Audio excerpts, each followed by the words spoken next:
Tonight, the trial for a Grandville orthodontist charged with child pornography is on hold while evidence submitted in his case is appealed.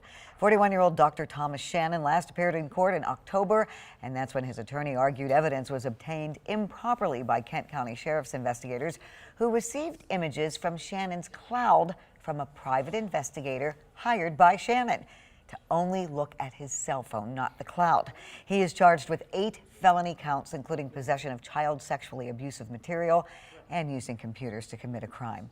13 on your side's Kiara Patterson is here now with details on how investigators were alerted to this case and the red flags parents need to look for. Kiara.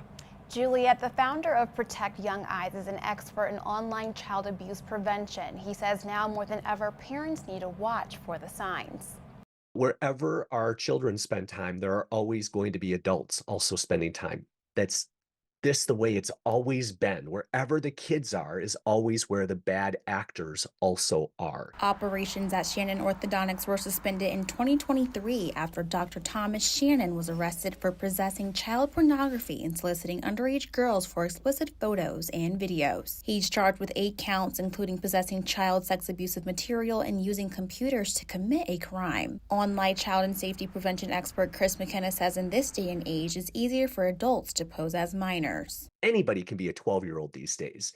Anybody can sound like a 12-year-old, right? There's voice technology that you can fake all kinds of voices, that I can say things into an app and it can repeat it back in a different tone of voice to make me sound like a child. Like, the ability to fabricate that sort of interaction has never been more possible, more realistic than it is today. Detectives allege Shannon was communicating with minors online for sexually explicit photos and videos dating back to 2019. Almost none of the digital spaces that are marketed to our children that our kids want to use were designed with them in mind.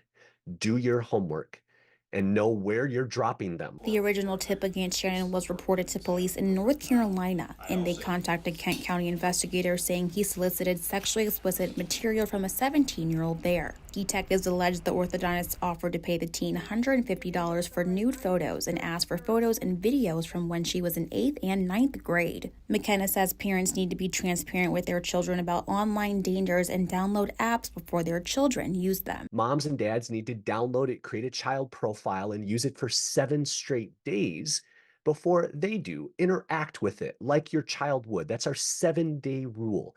These are ways that parents can understand the digital spaces that their children are maybe going to have access to long before we drop our kids inside of them.